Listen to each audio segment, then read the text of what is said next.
मैं डॉक्टर पूर्णिमा उमेश आपके सामने हाजिर हूँ 10वें मैसूर साहित्य महोत्सव में प्रोफेसर द्वारिका उनियाल जी के साथ। ये प्रप्रथम प्रयास है, फर्स्ट टाइम हिंदी साहित्य को मैसूर साहित्य उत्सव में मौका मिला है।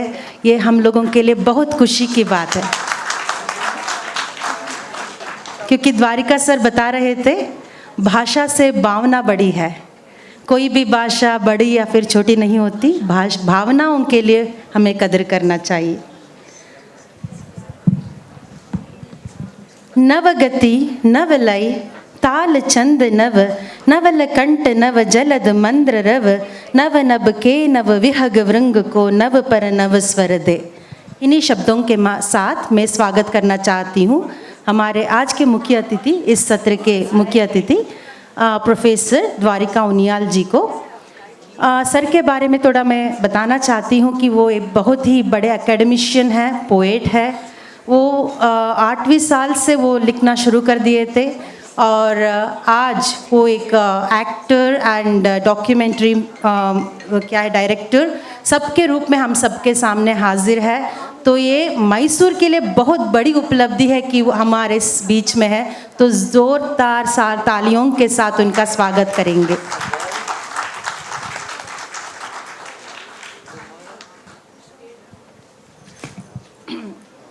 शब्दों के इस कारवां में आपका स्वागत है, विचारों के इस बहार में आपका स्वागत है। आपकी तशरीफ आवरी से रौनक है हर एक लफ्ज़ में, साहित्य की पावन धारा पर आपका हार्दिक स्वागत है। सर, आपकी पुस्तक का शीर्षक मेरे आसान झूठ काफ़ी दिलचस्प है। कविता लिखने की प्रक्रिया में झूठ में आसान क्यों कहा गया है? ಎಲ್ಲರಿಗೂ ನಮಸ್ಕಾರ। Mysore, thank you for having me here. धीरे धीरे ज़िंदगी की गाड़ी है, मेरी कन्नड़ा से प्लीज़ स्वल्प एडजस्ट माड़ी है। I am very new to the place and thank you for accepting me. It's just been 6 months for me in Mysuru. I started to feel like a Mysorean, but ये मेरी ज़िंदगी का 15वां शहर है और 18वां घर। तो मेरी आर्टिस्ट वाइफ यहाँ बैठी है, तो एक दिन ये परेशान हो गई, तो बोले बार बार इतना क्यों घूमते हो? तो मैंने कहा कि बंजारों के तंबुओं में नींव नहीं होती, बंजारों के तंबुओं में नींव नहीं होती और पंछियों के घोंसलों में छत। अब हर एक शहर ऐसे ही तो अजनबी नहीं होता। I hope that Mysore will not become a stranger और अजनबी for me and as the. और यही बात हमारी ज़िंदगियों की, हमारे लम्हों की और हमारी ज़िंदगी के कड़वे सचों की आसान बन जाती है अगर हम अपने झूठों को आसान कर लें। तो ये कहानी और कविता और ये नज़्म मैंने तब लिखी थी जब मैं करीब 2018 में बनारस में घाटों पे एक डॉक्यूमेंट्री बना रहा था मेरे स्टूडेंट्स के साथ। और हम में से जितने लोग भी बनारस या वाराणसी गए हैं किसी भी ज़िंदगी के मौके पे, वो आपको शहर हिला देता है, वो आपको एक नया पर्सपेक्टिव देता है। और 15 दिन के बाद मैं उस शहर को झेल नहीं पाया। मैं उस सच से दूर भागना चाहता था, जितना दूर आप और हम अपनी रोज़मर्रा की ज़िंदगी में अपने सचों को देख के भागने की कोशिश करते हैं। हम जा रहे हैं, सडनली आपके रास्ते में सामने एक स्लम दिखती है, आप उसको देखना नहीं चाहते, वो आपकी ज़िंदगी का कड़वा सच है। आप कार में बैठे हैं, ट्रैफिक सिग्नल पे हैं और एक शीशे में ठकठकाता बच्चा आता है और आपसे चंद सिक्कों की गुजारिश करता है। और क्योंकि बच्चों का जो गुल्लक है वो आपने कल ही तोड़ा है और आपके पास में चंद सिक्के नहीं हैं आपकी गिल्ट को कम करने के लिए, वो भी आपकी ज़िंदगी का एक आसान झूठ बन जाता है। तो ज़िंदगी के ये सारे के सारे किस्से हमारे कहीं ना कहीं एक सच को सच से जोड़ने के लिए, अपने आप से झूठ बोलने के लिए, एक ज़िंदगी को अदद तरीके से जीने के लिए कहे जाते हैं। चाहे वो अपने बच्चों को कहा जाता है कि दूध पी लो ठीक हो जाओगे, से लेकर ज़िंदगी के तमाम एक्सपीरियंसेस तक, I think somewhere we do try to live that life.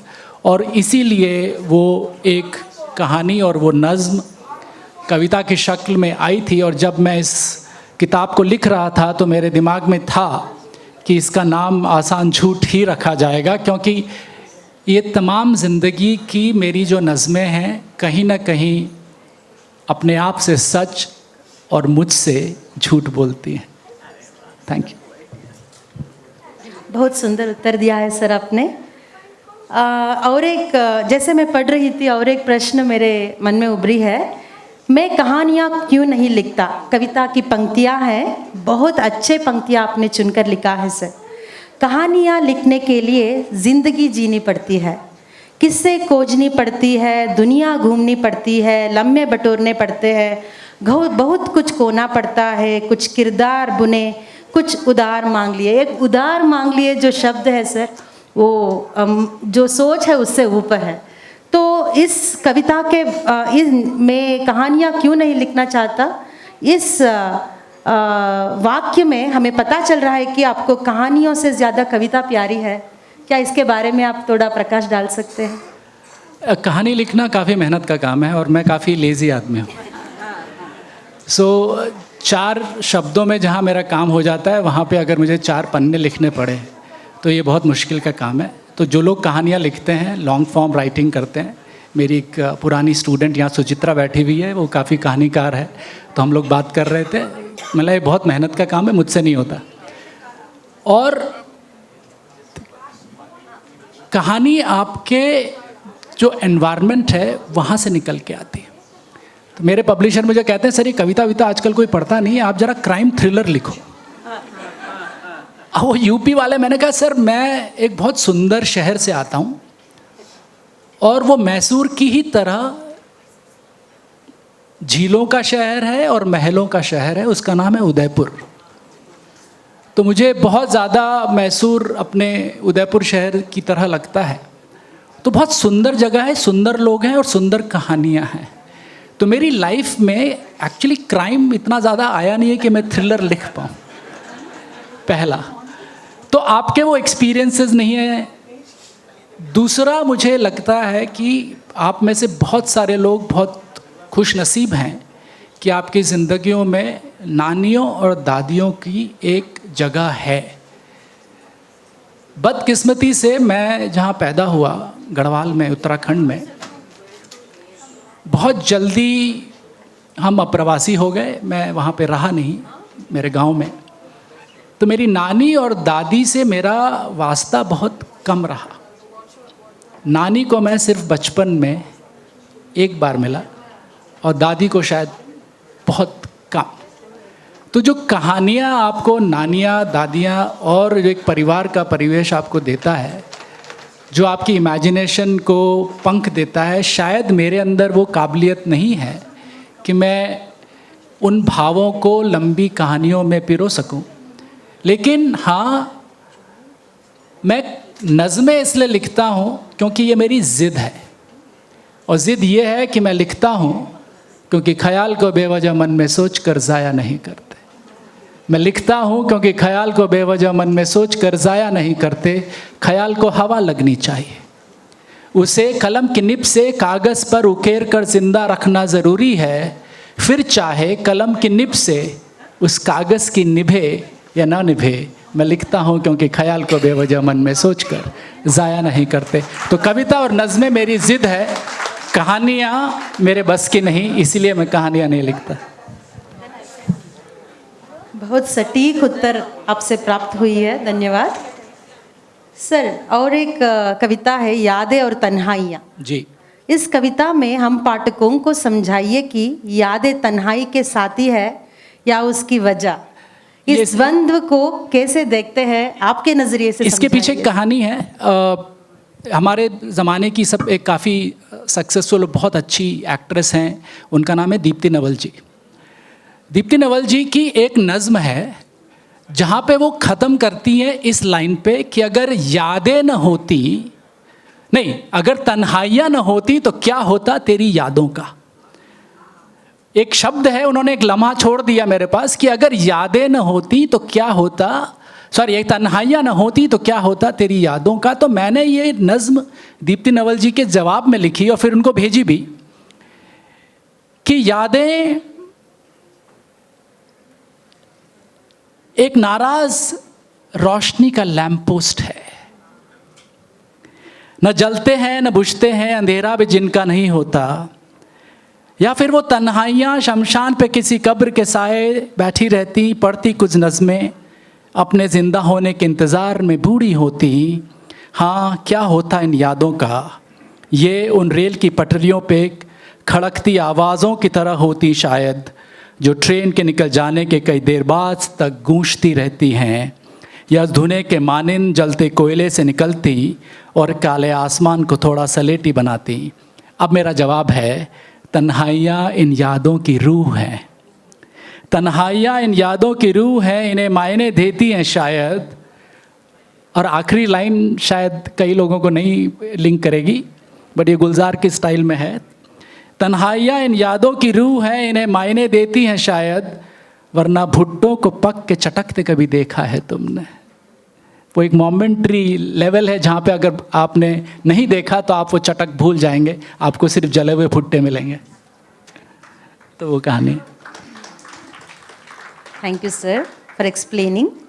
आपकी कविता हरा नमक, ये जो हम आम तौर पे पढ़ते हैं ना कविता, इससे बिल्कुल अलग है।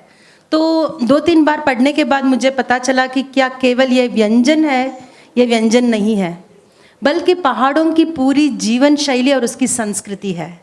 क्योंकि हमने बहुत कम सुना है, जैसे साउथ इंडिया में हरा नमक है ना, तो ये किसका प्रतीक है? क्या आप मानते हैं कि आंचलिकता को पकड़ने के लिए खान पान और रोज़मर्रा की मामूली चीज़ें सबसे सशक्त माध्यम हो सकती है? आई थिंक यही एक सबसे बड़ा रीज़न है कि अगर आपको किसी शहर, देश, जगह को समझना है तो उसके खाने को समझना पड़ेगा, और उसके जो रिचुअल्स हैं, उसकी जो एक कल्चर की एक इम्पैक्ट है वो आती है। हमारे पहाड़ में, मैं उत्तराखंड से हूँ, हमारे पहाड़ में एक बहुत ही पॉइनेंट इडियम है, और कहा जाता है कि पहाड़ का पानी और पहाड़ की जवानी पहाड़ के काम नहीं आते।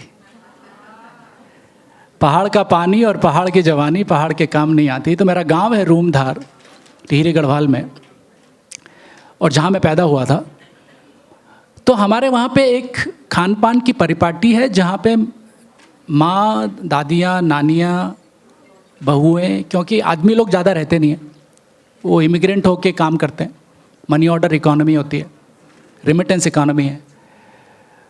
तो कुछ चीज़ें जो हैं वो वहाँ पे बनती हैं, और हरा नमक सिर्फ आउटपुट नहीं है, हरा नमक का एक बहुत स्पेसिफिक प्रोसेस है, और वो एक मेटाफर है हमारे पहाड़ की ज़िंदगी का। तो आपकी परमिशन है तो मैं कुछ पंक्तियाँ उस नज़्म से सुनाना चाहता हूँ। हम पहाड़ियों का नमक थोड़ा अलग होता है, उसकी खुशबू और स्वाद और तीखेपन की बात अलग होती है। सदियों से, पुरखों से, नानियों से हमारी माँ मौसी ने विरासत में पाया है ये हरा नमक। सिलबट्टा और मोटा पहाड़ी नमक और हज़ारों चीज़ें मिली होती हैं इसमें, जैसे खेत की तेज़ मिर्ची, बड़े गांव का लहसुन। मेरा शहर है, उसका नाम है हिंडोला खाल, तो इसमें कुछ गढ़वाली रेफरेंस हैं तो आप उसको इग्नोर करिएगा। हिंडोला खाल का जीरा, सौड़ की कहानियाँ, सहेलों की हंसबोलियाँ, धारा मतलब स्प्रिंग, धारे का पानी, चीड़ की खुशबू, देवदार का बूढ़ापन और परियों का जादू। पहाड़ में कहते हैं परियां बहुत होती हैं। चीड़ की खुशबू, धारे का पानी, देवदार का बूढ़ापन और परियों का जादू, और न जाने क्या। ये सिर्फ नमक नहीं है हमारे लिए, ये हरा नमक हमारे पुरखों का आशीर्वाद है, दादी की डांट है, रिश्ते, रस्में, वादे, कस्में, इस सब हरे नमक में है। इसके बिना न शादियों का भात पूरा होता है, न गांव की पिकनिक, न खीरे का स्वाद आता है, न कीनू की चटकार, न चटनी की लार, न ताई जी का दुलार। माँ ने बताया था कि रोपणी के वक्त खेतों में वो यही ले जाया करती थी, और अपनी पोटली में रागी की रोटी और बासी सब्जियों के साथ वो प्याज को कूटती थी, और उसमें मिलता था यही हरा नमक। ये सिर्फ नमक नहीं है, एक भाव है, संस्कृति का इतिहास है, ये मेरे देश की माटी है, ये एक परिपाटी है। Thank you. इसे सार्थक कविता हम हमारा 15 मिनट हो गया है। सर लास्ट एक सवाल सर आपसे कि आपकी प्रमुख कविता है मेरे आसान झूठ। जी। तो इनकी पंक्तियां है, वह रेंग रहा है, मैं भाग रहा हूँ, वह मर रहा है, मैं उड़ रहा हूँ, मैं आसमान में हूँ, अब वो ना गली है, ना जिंदा लाशें, ना गरीबी, ना गंदगी, हाँ अब ठीक है। तो जो एंड में आ रहा है ना सर वर्ड्स, सो उसमें कुछ सेटिस्फैक्शन है। तो इसके ज़रिए मैं जानना चाहती हूँ कि मेरे आसान झूठ एक कड़वा सच है या झूठ आसान है, या तो सच बोलना दुनिया में मुश्किल है। थोड़ा इसके बारे में सविस्तार प्रकाश डालिए। विस्तार का टाइम नहीं है। मुझे 15 मिनट मिले थे और मैं शुक्रगुजार हूँ मैसूर लिट फेस्ट का कि हमें हिंदी और हिंदुस्तानी को आपने मौका दिया। ये कविता क्योंकि बनारस के कॉन्टेक्स्ट में है और बनारस क्योंकि आपको एक लेवल तक हिला देता है, तो ये जो बातें पूर्णिमा जी ने कही कि सड़कों पर रेंगते उन शरीरों को देखता हूँ, फुटपाथों पर पड़ी जिंदा लाशों को भी एक बार की शर्म आती है, पर हर आदमी की तरह मैं भी बेशर्म हूँ। तो ये अपने आप से बात करने की कोशिश है, अपने आप को झकझोरने की कोशिश है और अपने आप के कड़वे सचों को अपने मन में आसान झूठों से लपेटने की कोशिश है। जल्दी से सिक्के फेंक, कुछ रुपए बिखरा, मन महसूसता, जाने क्या सोचता, कभी उनकी ज़िंदगी, कभी उनकी किस्मत, कभी सरकार को कोसता, मैं भागते कदमों से अपनी दुनिया में आने की कोशिश करता हूँ। तो आपने जो बात कही है, मैं उड़ रहा हूँ, वो रेंग रहा है, मैं भाग रहा हूँ, वो मर रहा है, अब न गली है, न जिंदा लाश है, न गरीबी। हाँ, क्योंकि वो एक झूठ है जो अपनी ज़िंदगी में आने की कोशिश करता है आदमी। और मैं क्योंकि एयरपोर्ट जा रहा था और फ्लाइट में पर चढ़ते ही पहले मैंने एक कविता लिखी और उसके बाद आखिरी लाइन इसका सबसे बड़ा पंच है, वो ये है कि मैं उड़ रहा हूँ, वह मर रहा है, मैं आसमान में हूँ, अब वो न गली है, न जिंदा लाशें, न गरीबी, न गंदगी, हाँ अब ठीक है, ज़रा कॉफ़ी देना प्लीज़।